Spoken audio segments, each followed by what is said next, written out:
नमस्कार। प्रेरणा दर्पण साहित्यिक एवं सांस्कृतिक मंच की ओर से आयोजित नहले पर दहला वैलेंटाइन डे स्पेशल कार्यक्रम में मैं मंच की अध्यक्ष डॉक्टर कीर्ति काले आप सभी को नमस्कार करती हूँ, स्वागत करती हूँ, अभिनंदन करती हूँ। वैलेंटाइन डे प्रेम उत्सव, वसंतोत्सव, मदनोत्सव पूरे देश भर में मनाया जाता है, पूरे विश्व में मनाया जाता है और कवियों में तो ये विशेष रूप से मनाने का दिन है, क्योंकि प्रेम कविताएं हर कवि लिखता है, बल्कि कविताओं का जन्म ही प्रेम और करुणा से होता है।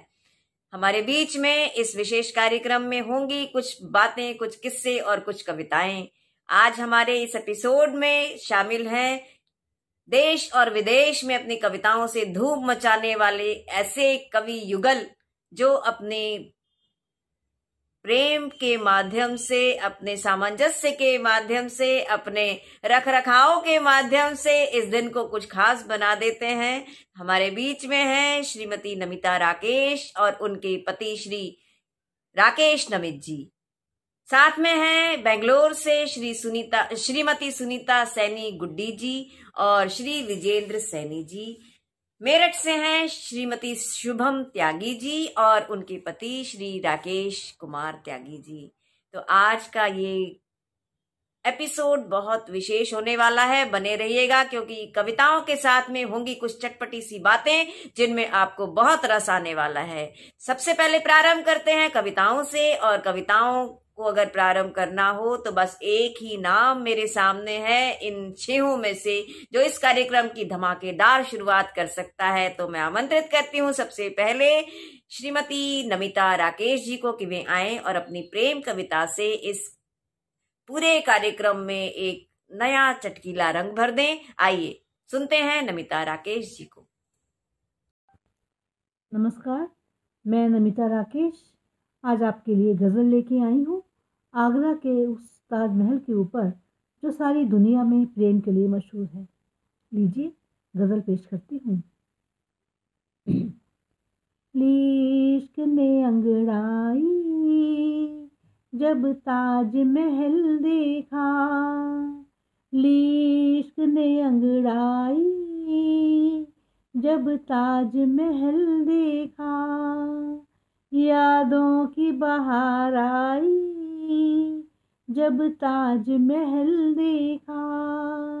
और शेर देखें, तुम साथ नहीं थे तो उस भीड़ के जंगल में, तुम साथ नहीं थे तो उस भीड़ के जंगल में, उस भीड़ के जंगल में, उस भीड़ के जंगल में, तुम साथ नहीं थे तो उस भीड़ के जंगल में, डसने लगी तन्हाई जब ताजमहल देखा, डसने लगी तन्हाई जब ताजमहल देखा, यादों की बहार आई जब ताजमहल देखा।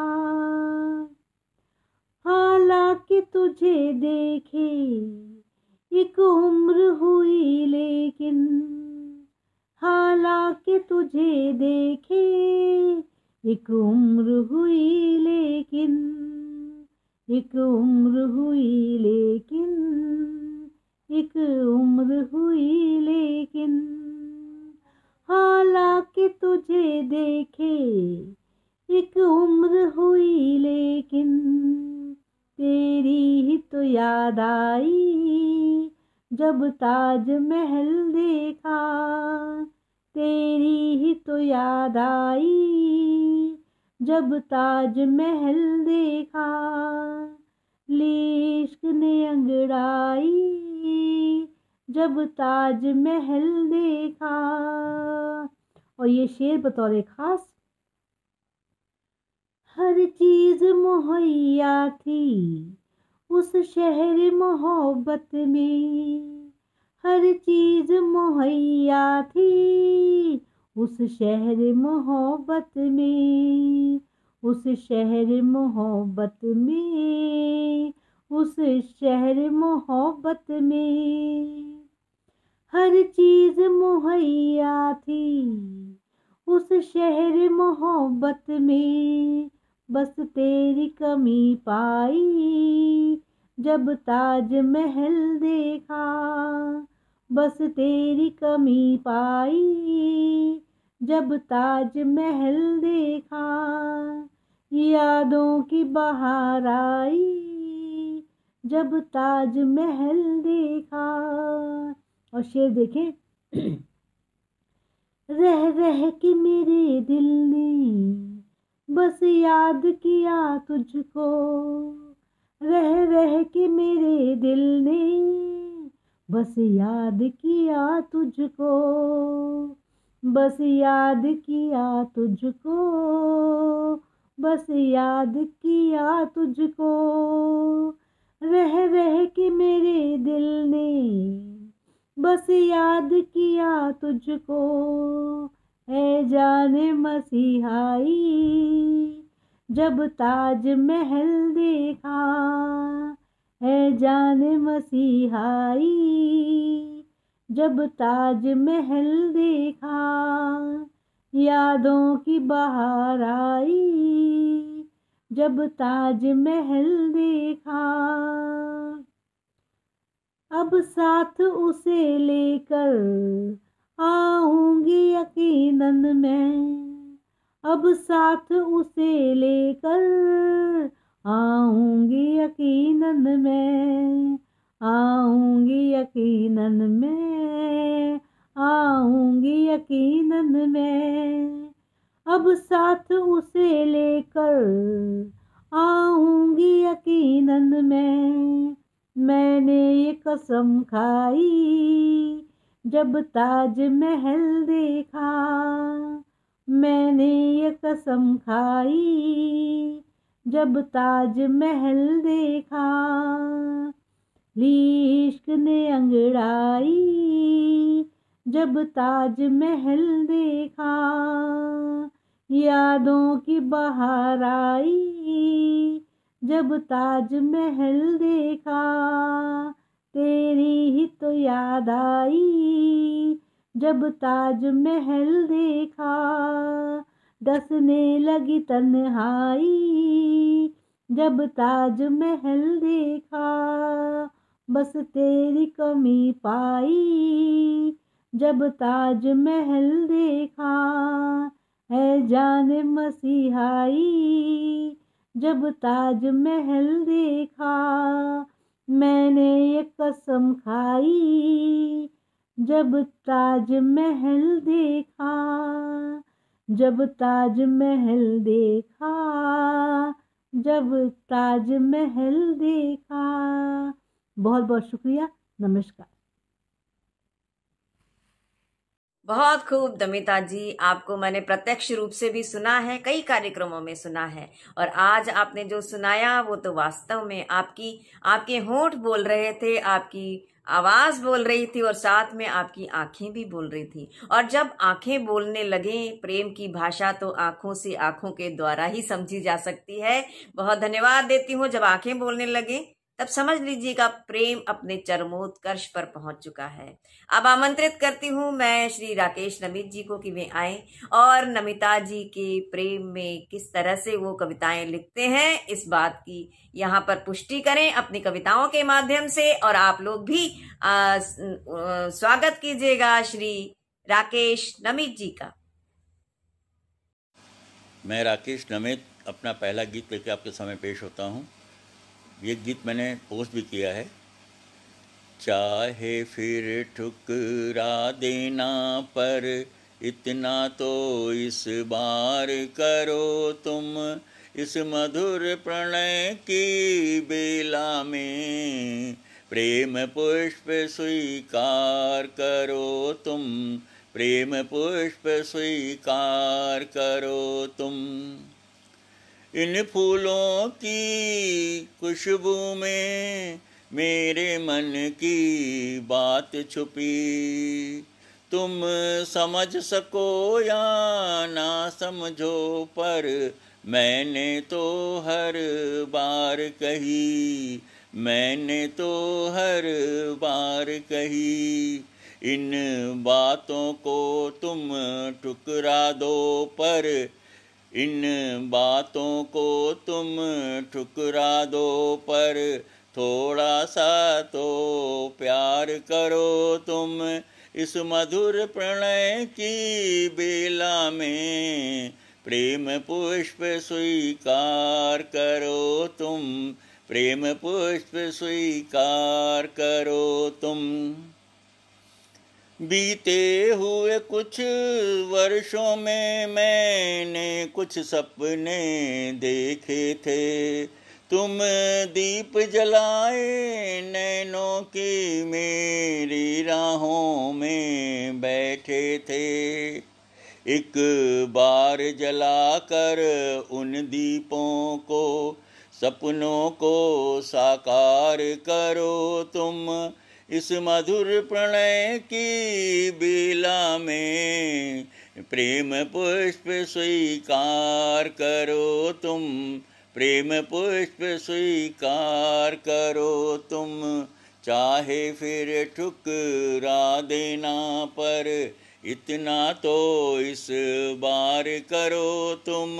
इस मधुर प्रणय की बेला में प्रेम पुष्प स्वीकार करो तुम, प्रेम पुष्प स्वीकार करो तुम, प्रेम पुष्प स्वीकार करो तुम। बहुत अच्छा राकेश जी, आपने जिस तरह से सुनाया है मैं अभिभूत हो गई हूँ, क्योंकि उसके शब्द भी बहुत सुंदर थे और आपका गायन तो डबल सुंदर था। आइए नई दिल्ली से चलते हैं अब सीधे कर्नाटक की राजधानी बेंगलुरु की ओर। बेंगलुरु में रहते हैं एक ऐसे दंपत्ति जो जहां जाते हैं साथ में जाते हैं, विशेष रूप से कार्यक्रमों में। सुनीता सैनी गुड्डी जी और विजेंद्र सैनी जी। सुनीता सैनी गुड्डी जी एक ऐसी अद्भुत प्रतिभाशाली महिला हैं जो लोकगीत लिखती हैं और लोकगीतों को में एक नए नए विषयों को लेकर आती हैं। आप उनके लोकगीत पहले भी हमारे नहले पर दहले कार्यक्रम में सुन चुके थे। आज मैंने विशेष रूप से आमंत्रित किया है। सुनीता सैनी गुड्डी जी से आग्रह करती हूँ कि आज के इस वैलेंटाइन डे स्पेशल प्रोग्राम में वो कुछ नया सुनाए, कुछ धमाकेदार सुनाए, जिससे कि हमारे श्रोता और दर्शक वाह कर उठे, वाह कर उठे, वाह कर उठे। आइए सुनीता सैनी गुड्डी जी। सुनीता सैनी गुड्डी आपके समक्ष एक गीत प्रस्तुत करने जा रही हूँ जिसका शीर्षक है वैलेंटाइन डे। बसंती बहार में अंग्रेजों के त्योहार हैं, बसंती बहार में अंग्रेजों के त्योहार हैं। छोरे छोरी इंडियन बेसब्री से तैयार हैं, बिना पूजा पाठ के ये कैसे त्योहार हैं, बिना पूजा पाठ के ये कैसे त्योहार हैं। रोज डे पर पोज डे चॉकलेट डे बनाया है, रोज डे पर पोज डे चॉकलेट डे बनाया है। 14 फेब होटल बारों ने चमकाया है, डेट से पहले ही इनके डेट से इकरार हैं, बिना पूजा पाठ के ये कैसे त्योहार हैं। डैडी से पूछे बिन ही टैडी के तोहफे दे डाले, डैडी से पूछे बिन ही टैडी के तोहफे दे डाले। झूठ बोल के माँ से प्रॉमिस प्रेमिका से कर डाले। ब्रेकअप के रिकॉर्ड इनके सुनते कई बार हैं, बिना पूजा पाठ के ये कैसे त्योहार हैं। हफ्ता भर लागे लैला मजनू के नानी नाना हो, हफ्ता भर लागे लैला मजनू के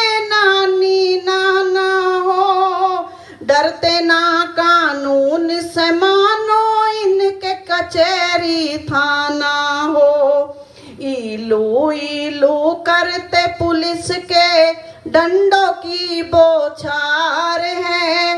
बिना पूजा पाठ के ये कैसे त्योहार हैं। आवे जिस दिन किस डे हग डे आर पार का वादा है। आवे जिस दिन किस डे हग डे आर पार का वादा है। एक दूजे के वैलेंटाइन सहजादी सहजादा है। नई नई शादी के बाद ये लगते मजेदार हैं। बिना पूजा पाठ के ये कैसे त्योहार हैं। बाजारों में दिल के तोहफे कीमत बढ़ी हजारों में। बाजारों में दिल के तोहफे कीमत बढ़ी हजारों में। केक दिलों के तकिए मिलते दिल गले के हारों में।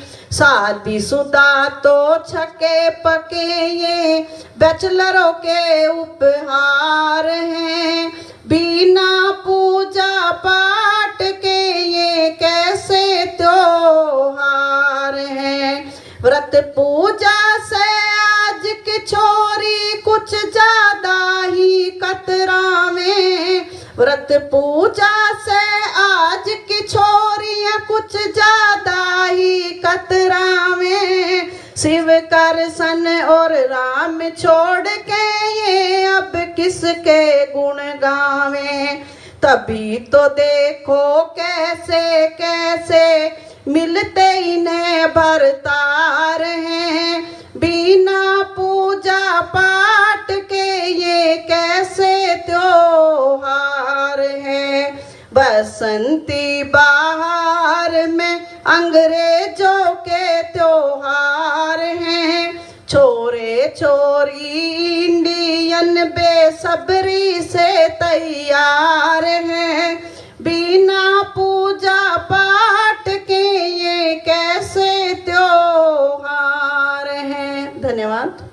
वाह वाह वाह क्या बढ़िया सुनाया। देखिए, वैलेंटाइन डे पर भी लोकगीत हो सकता है, इसकी कल्पना केवल सुनीता सैनी गुड्डी जी ही कर सकती हैं। लोकगीतों में नए नए विषयों को लेकर आई हैं। परफ्यूम पर भी इन्होंने गीत सुनाया है, अचार पर गीत सुनाया है।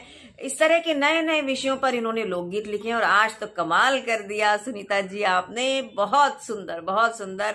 आइए अब आपका जवाब देने के लिए मैं आमंत्रित करती हूँ आपके धर्मपति श्री विजेंद्र सैनी जी को कि वे आए और किस तरह से अपनी कविताएं यहाँ पर रखें। इस तरह से अपनी कविताएं रखें कि सब लोग लाजवाब कह उठें।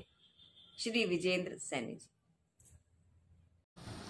नमस्कार, मैं विजेंद्र सैनी आपके समक्ष एक कविता प्रस्तुत करता हूँ जिसका शीर्षक है चांद सा चेहरा। यह कविता मैंने अपनी धर्मपत्नी के ऊपर लिखी थी। जब हमारी सगाई हुई थी तो ये फोटो, जब मैं कोचीन में इंडियन नेवी में कार्यरत था तो उस टाइम आया था। उस फोटो को देखकर मैंने ये कविता लिखी है। देखिएगा कि गोरा तेरा चांद सा चेहरा, गोरा तेरा चांद सा चेहरा, चमके जैसे हो दर्पण, आंखें तेरी झील सी गहरी, उस पर तेरा ये भोलापन। गोरा तेरा चांद सा चेहरा, गोरा तेरा चांद सा चेहरा, चमके जैसे हो दर्पण, आंखें तेरी झील सी गहरी, उस पर तेरा ये भोलापन।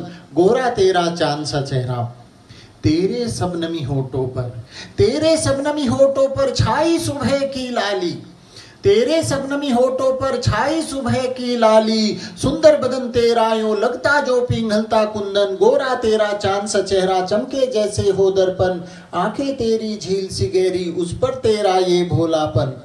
और आगे देखिएगा कि तेरे रेशमी सुनहरे बालों में, तेरे रेशमी सुनहरे बालों में खो गई सावन की घटाएं, तेरे रेशमी सुनहरे बालों में खो गई सावन की घटाएं। और देखना मुझको यूं खोई नजरों से, मुझको हो जैसे मौन निमंत्रण।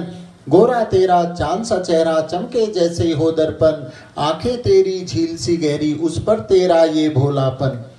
और तेरा नीला दुपट्टा गले में, जो उस टाइम पहना हुआ था कि तेरा नीला दुपट्टा गले में जो हो गंगा यमुना का संगम, तेरा नीला दुपट्टा गले में जो हो गंगा यमुना का संगम, इंद्रधनुषी हाथों की मेहंदी पर कर दूं क्यों ने सब कुछ अर्पण, गोरा तेरा चांद सा चेहरा चमके जैसे हो दर्पण, आंखें तेरी झील सी गहरी उस पर तेरा ये भोलापन।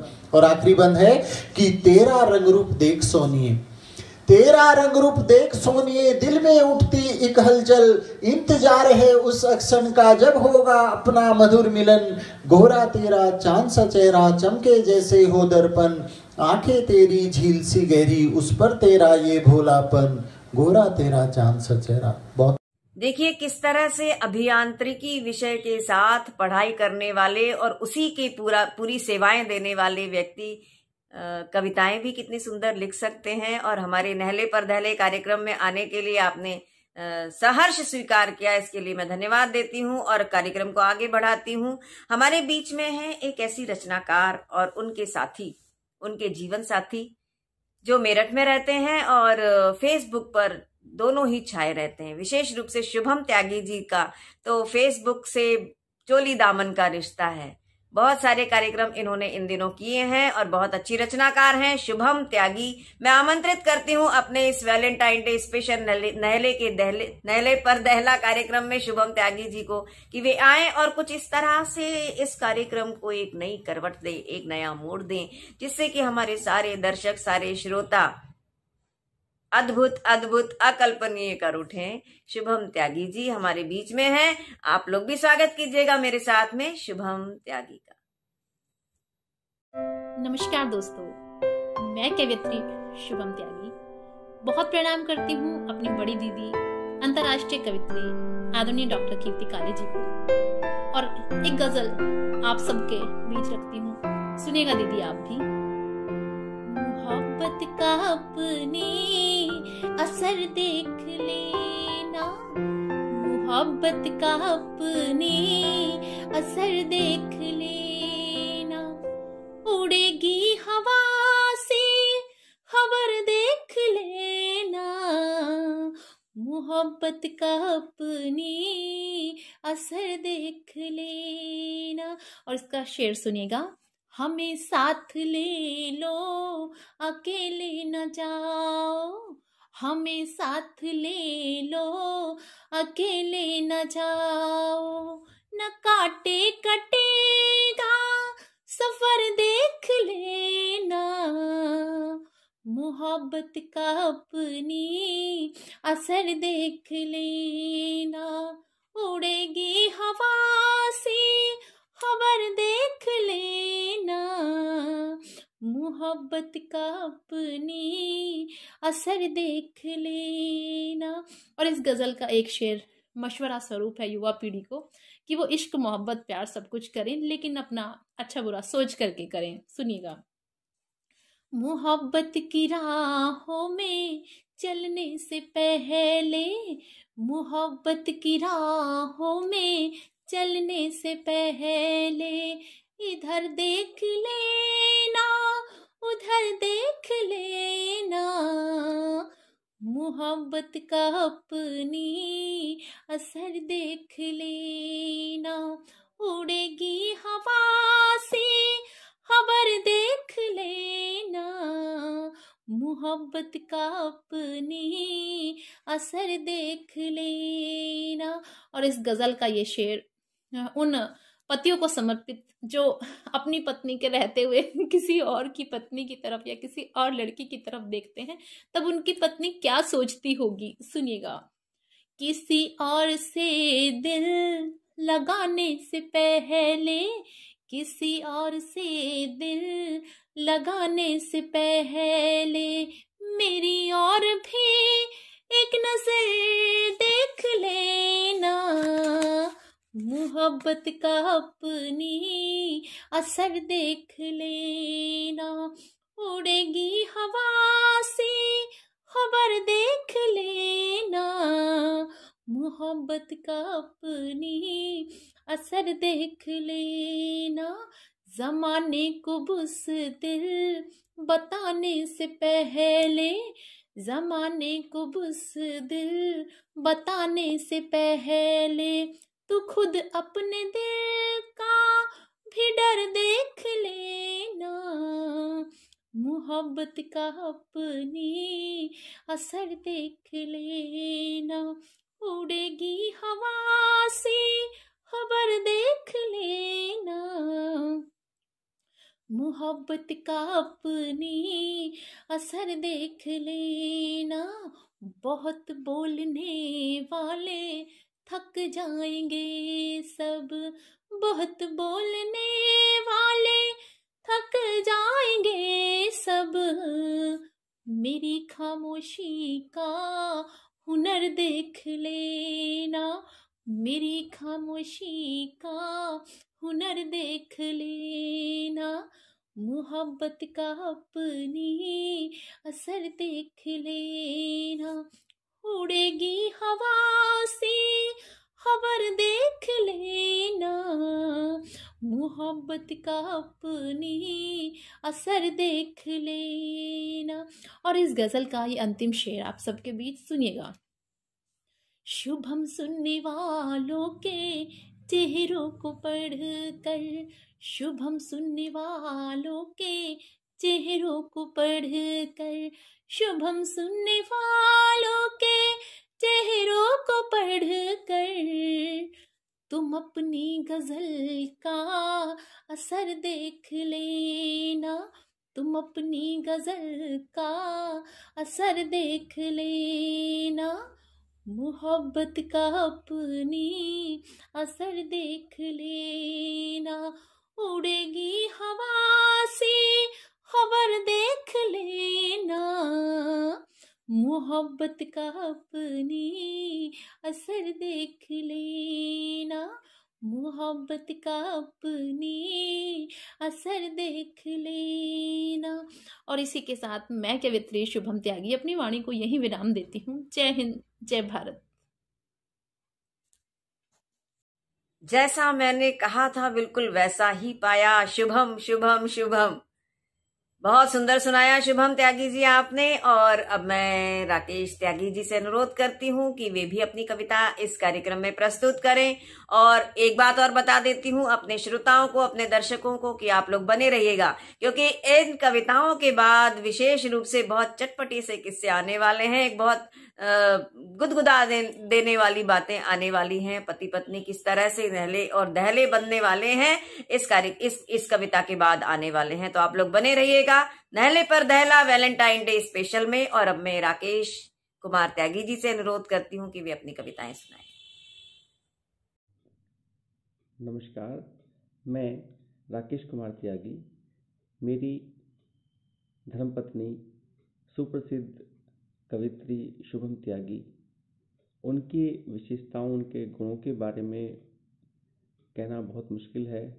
बहुत सारे गुण हैं, लेकिन उनका गुण जो मुझे सबसे ज़्यादा पसंद है वो है सबके प्रति सम्मान का भाव, सबके प्रति जो है मित्रवत व्यवहार, कभी किसी के अवगुण ना देखना, बुराई ना करना, ये उनकी सबसे बड़ी विशेषता है, सबका सम्मान करना। देखिए, यही होता है सामंजस्य, एक दूसरे को समझने की प्रवृत्ति। राकेश जी अगर ऑफिस चले गए और वो कविता नहीं सुना पाए तो इन्होंने खाली नहीं जाने दिया उनके समय को, और शुभम त्यागी जी ने उनकी कविता प्रस्तुत की। लाजवाब शुभम जी, ऐसे ही बने रहिए, ऐसा ही एक दूसरे का साथ निभाते रहिए, कीप इट अप। लेकिन अब केवल कविताओं से बात नहीं चलने वाली है। पति पत्नी जहां साथ में रहते हैं वहां खटपट भी होती है, एक दूसरे के साथ तू में भी हो जाती है, कभी नोकझोंक भी हो जाती है, लेकिन यही नोकझोंक तो प्यार की निशानी होती है। तो मैंने पूछा था कि कौन सी बात सबसे अच्छी लगती है और कौन सी बात सबसे बुरी लगती है। छांट पाना, एक बुरी बात छांट पाना बहुत कठिन है और एक अच्छी बात छांट पाना भी बहुत कठिन है, क्योंकि बहुत लंबी लिस्ट बन जाती है। पत्नी के पास तो रहती है लंबी लिस्ट, अगर एक कोई बात पति बोल दे तो उसकी बुराइयों की बहुत लंबी लिस्ट बन जाती है, लेकिन अच्छाइयों की भी लिस्ट बहुत लंबी होती है और इसीलिए साथ बना रहता है। तो देखते हैं किसकी बात, कौन सी बात और कैसी बात सबसे अच्छी लगती है, और सबसे बुरी कौन सी बात लगती है जो हम कभी किसी से नहीं कह पाते? आज हमारे नहले पर दहला कार्यक्रम में अपना दिल खोल कर रख देंगे हमारे रचनाकार। तो मैं आमंत्रित करती हूँ एक के बाद एक सबको कि अपने मन की बात हमारे सामने रखें। नमस्कार, मैं नमिता राकेश। मुझसे कहा गया है कि मैं अपने पति राकेश नमित की कोई एक अच्छाई बताऊं। तो यूं तो जैसे हर एक इंसान में बहुत सी अच्छाइयाँ होती हैं, उनमें भी हैं, लेकिन एक अच्छाई जो मुझे सबसे अच्छी लगती है वो ये है कि वो मुझे कभी भी किसी काम के लिए, कहीं आने जाने के लिए टोकते नहीं हैं, रोकते नहीं हैं। बल्कि कई बार ऐसा होता है किसी प्रोग्राम में मैं नहीं जाना चाहती हूँ, कुछ घर की परिस्थिति देखकर या कुछ अपने मन की सुन के, लेकिन वो कभी रोकते नहीं हैं। जाना चाहती हूँ जाऊँ, नहीं जाना चाहती हूँ मत जाऊँ। तो उनका कोई ऐसा जोर भी नहीं आता मेरे ऊपर कि मुझे जाना ही चाहिए, या वो कभी मना भी नहीं करते कि तुम्हें नहीं जाना चाहिए। फैसला मुझ पर होता है कि मैं जाऊँ ना जाऊँ, लेकिन वो मुझे हमेशा प्रोत्साहित करते हैं कि मेरे को कोई भी कार्यक्रम आए तो उसमें मुझे जाना चाहिए। तो ये उनकी अच्छाई है बतौर पति कि वो मुझे कभी भी किसी काम के लिए रोकते नहीं हैं। ये और बात है कि मैं खुद ही अपनी सीमाएं तय कर लेती हूँ। नमस्कार। मैं राकेश नमित, मेरी पत्नी नमिता राकेश।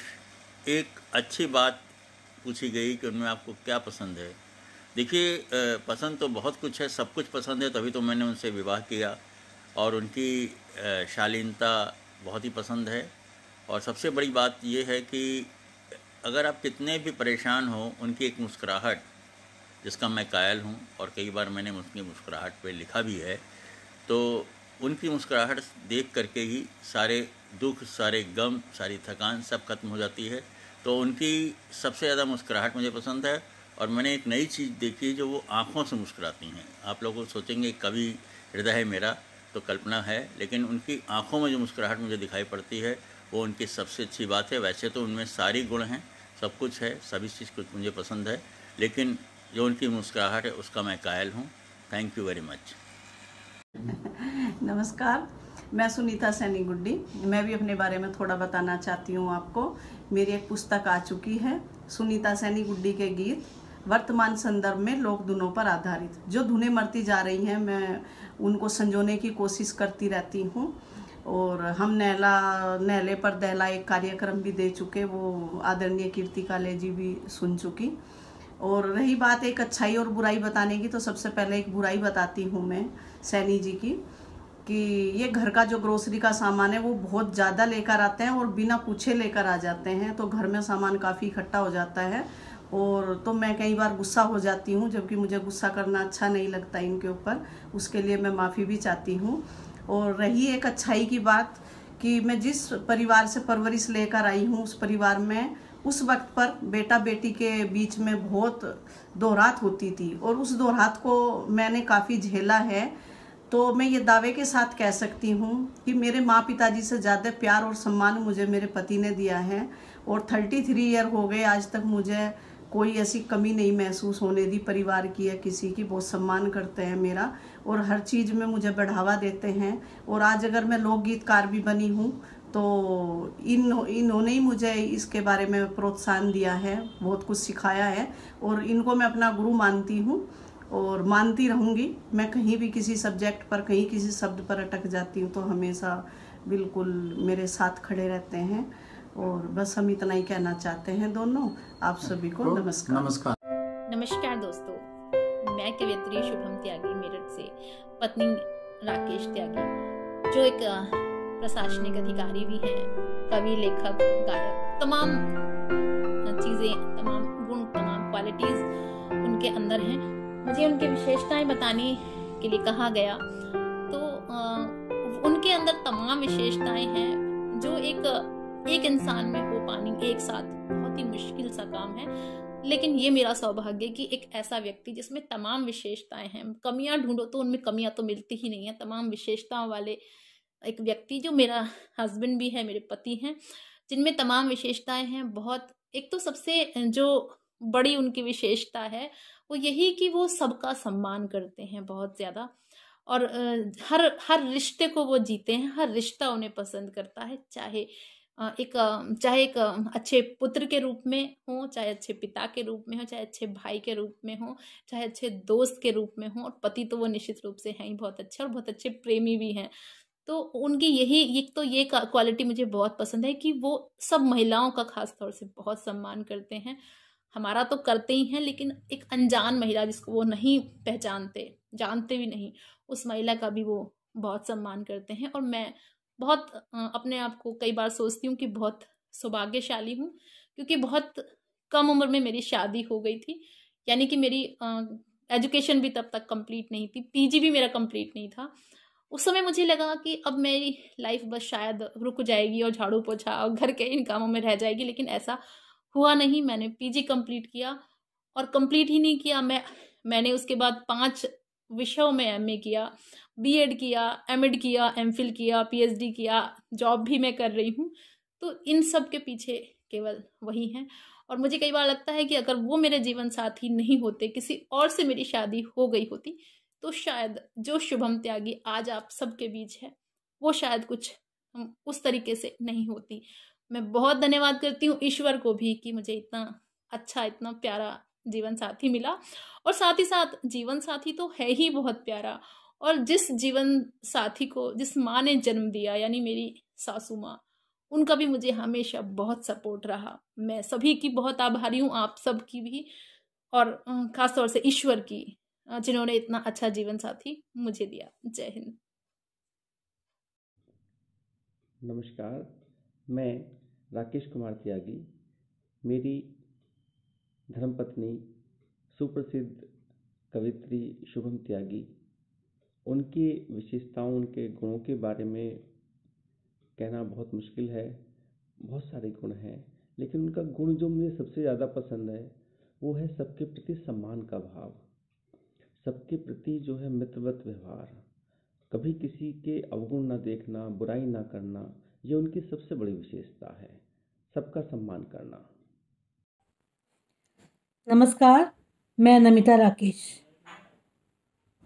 मुझसे कहा गया है कि मैं अपने पति राकेश नमित की कोई एक बुराई बताऊं, तो अब सोच में पड़ गई हूँ कि कौन कौन सी बुराई बताऊं।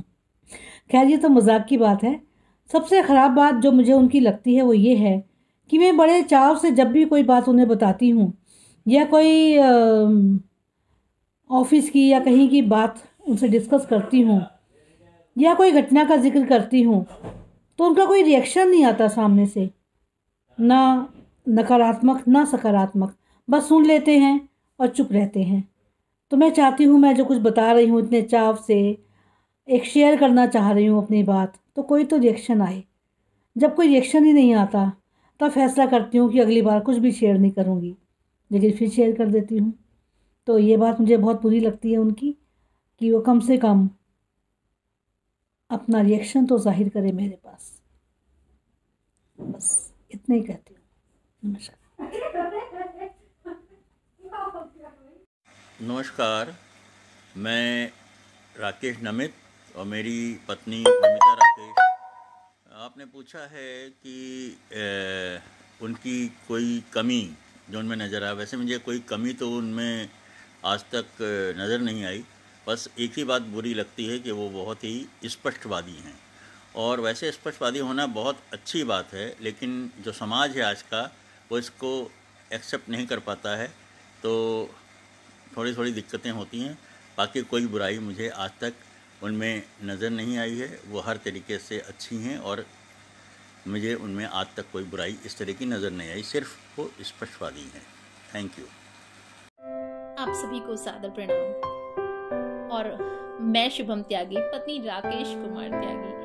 और बात कमियों की चली है कि मुझे उनकी उनमें कौन सी कमी नज़र आती है, यानी राकेश त्यागी जी में। तो मुझे भी बहुत ये ढूंढना पड़ा, बहुत ये सोचना पड़ा कि आखिर उनमें क्या कमी है, क्योंकि मुझे तो कभी कोई कमी जैसी चीज़ उनमें नज़र नहीं आई।